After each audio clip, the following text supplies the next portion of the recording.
ពុកម៉ែបងប្អូនថ្ងៃនេះខ្ញុំមកឆ្ងាយណាស់គឺខ្ញុំមកពីខាងខេត្តកញ្ចេះហើយក៏បាននឹកឃើញបងប្រុសបងស្រីក៏បានឆ្លៀតចូលមើលគាត់បងប្អូនហើយបងប្អូនធំណាស់អង្គុយកម្មចដើបងប្អូនពីរនាក់បងប្អូនហ្នឹងដឹងនិយាយអីទេបងប្អូនហើយបងប្អូននិយាយពីអ្នកបងប្អូនហ្នឹងហើយខ្ញុំចូលកសួរនាំសុខទុក្ខគាត់ទៅបាទពុកម៉ែបងប្អូនហើយសង្ឃឹមថាបងប្អូនជួយគាត់ផងបងប្អូនអើយបាទឲ្យបងប្អូនគាត់ជួយមកសុំខ្លួនឯងទៅ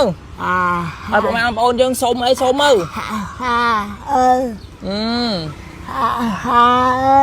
បាទកត្រីងៀតទឹកស៊ីអ៊ីវអីគេទៀតលុយអូសុំលុយបងប្អូនហើយបងប្អូនចុះបងស្រីឲ្យបងប្អូនសុំជួបតិចណាបងណាចុះបងស្រីចង់បានអីគេបងគាត់ពិបាកបងស្រីគាត់ពិបាកនិយាយជាងបងប្រុសពុកម៉ែបងប្អូនបើសិនជាបងប្រុសគាត់និយាយទៅរៀងខ្យល់ច្រើនបានខ្លះតែបងស្រីគាត់ពិបាកនិយាយណាបងប្អូនណារៀងតឹងកហើយ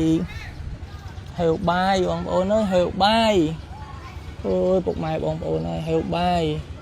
ឥឡូវបងប្អូនជូនលុយណាបងណាបងប្អូនជូនលុយបងទុកឲ្យបងហើយបងប្អូននឹងមកសារក្រោយទៀតឲ្យពុកម៉ែបងប្អូនយើងគាត់ជួយបងណាបងណាឲ្យបងប្អូនគាត់ជួយបងឲ្យបានអង្គឲ្យច្រើនហ្នឹងហើយឲ្យបានមីត្រីខត្រីងៀតសាច់ក្រកណាបងណាហ្នឹងអូជួយគាត់ផងគាត់ថាជួយគាត់ផងបងប្អូនស្ដាប់បានម៉ាត់ដែរបងប្អូនទៅពេលយើងអង្គុយយូរទៅអញ្ចឹងឥឡូវបងប្អូនជម្រាបលាណាបងណាឥឡូវចាំបងប្អូនជូនលុយបងខ្លះបងណាហើយចាំបងប្អូនមកទៀតណាបងណាអរគុណច្រើនបងប្អូនអរគុណ